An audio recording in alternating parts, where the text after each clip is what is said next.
इसमें आपको बताएंगे कि आपका जो टिकट डाउनलोड जो रिटन एग्ज़ाम होने वाला है उसका टिकट डाउनलोड कब से स्टार्ट हो जाएगा होना, ठीक है। तो यहाँ पे देखिए दिया हुआ है ये 2/10 से लेके 9/10 के बीच में हॉल टिकट इसका आएगा, ठीक है।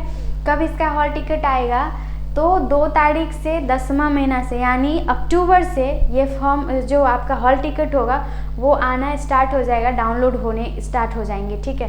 अब टाइम ऑफ एग्ज़ामिनेशन की बात करें, ठीक है। तो टाइम ऑफ एग्ज़ामिनेशन की बात यहाँ पे अगर किया जाए तो देखिए दिया हुआ है 5 नंबर में, ये दिया हुआ है यहाँ पे 10/10 से लेके आपको 10 तारीख को एग्ज़ाम होगा 11 AM से लेके 12:45 तक, ठीक है। ध्यान रखिएगा इस चीज़ का आप लोग कि 10 तारीख को आपका एग्ज़ाम होगा 10/10 को, यानी कि अक्टूबर में होगा इसका एग्ज़ाम 11 से लेके 12:45 तक। आपके पास यहाँ पे 1.25 घंटे का टाइम रहेगा। नेक्स्ट हम बात करते हैं आपको ऑब्जेक्शन की। जब आप लोग एग्ज़ाम देते हैं तो वहाँ पे एक ऑप्शन फिर आपको दिया जाता है, इस तरह से आपको ऑब्जेक्शन करना है कि आपका क्या गलत हो चुका है, मतलब क्या आपने सही क्वेश्चन किया था और सही क्वेश्चन होने के बावजूद भी आपका वहाँ पे मिस्टेक हो गया, गलती से कोई चीज़ें गलत हो गया है, तो रिज़ल्ट आने से पहले एक ऑब्जेक्शन का ये प्रावधान रहता है जो आपको दिया जाएगा। तो वो आपका होगा 10/10 से लेके 13/10 तक। ये चीज़ें जो है ना आपको बहुत सारी चीज़ें हैं जो क्लियर हो जाएगी जब आपका एग्ज़ाम होगा तब। नेक्स्ट हम बात करेंगे इसके कॉल लेटर के रिज़ल्ट के बारे में, रिज़ल्ट ऑफ रिटन टेस्ट। जब आप लोग रिटन टेस्ट दे दीजिएगा तो रिज़ल्ट आएगा आपका, और ये रिज़ल्ट 22 तारीख को आएगा। मतलब सारा प्रोसेस इतना ज़्यादा इमीडिएटली कराया जा रहा है।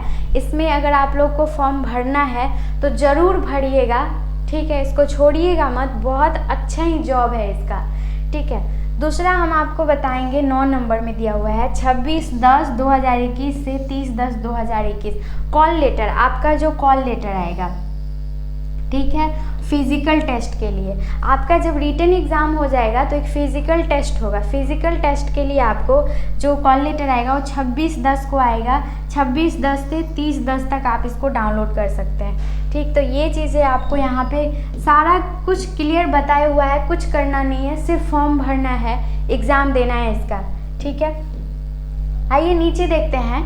अब ये बोला है पब्लिकेशन लिस्ट सेलेक्टेड कैंडिडेट। जब आप लोग फिज़िकल एग्ज़ाम निकाल लेते हैं, रिटन एग्ज़ाम निकल जाएगा, उसके बाद आपका सेलेक्टेड लिस्ट आएगा जो मेरिट बनता है, एक तरह से इसको बोल सकते हैं। तो आपका ये डेट दिया हुआ है 15/11 को, ठीक।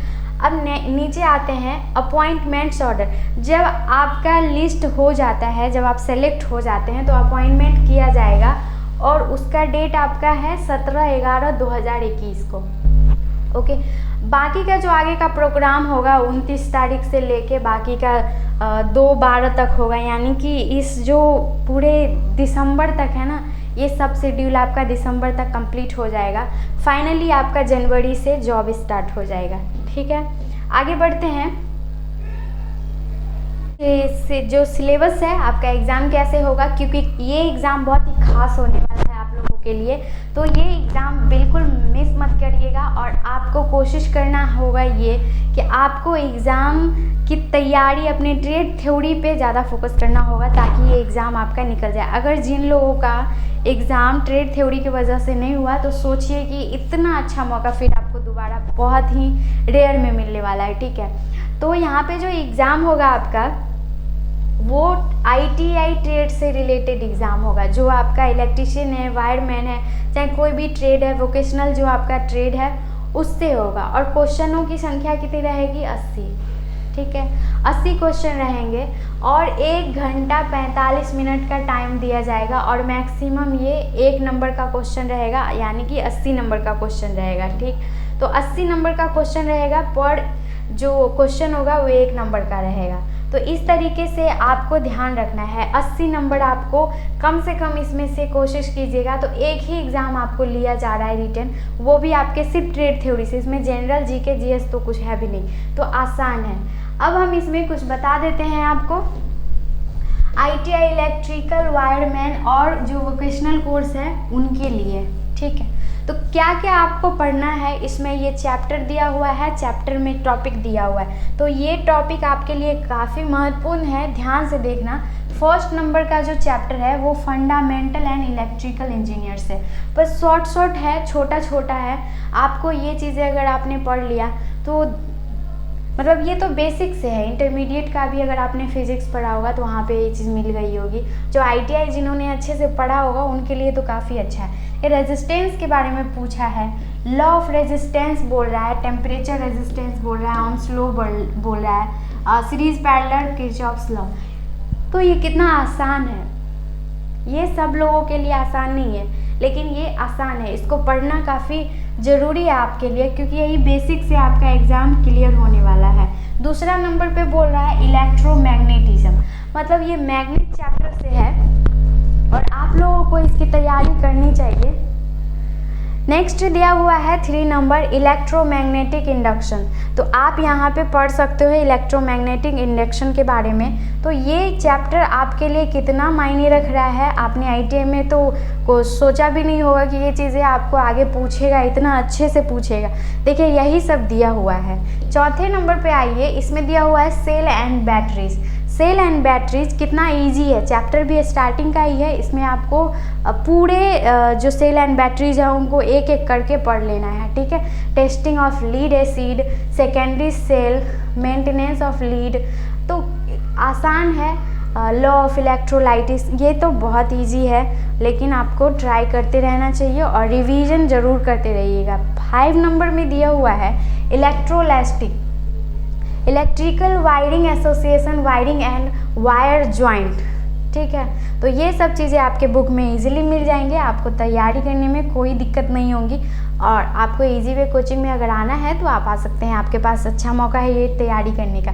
दूसरा है wiring systems and wiring circuit, तीसरा है अर्थिंग, उसके बाद है IE rules of electrical wiring, ठीक। अब नेक्स्ट में हम चलते हैं। हम पूरा इसका टॉपिक डिटेल्स नहीं बता रहे हैं इसलिए क्योंकि वीडियो काफ़ी लंबा हो जाएगा।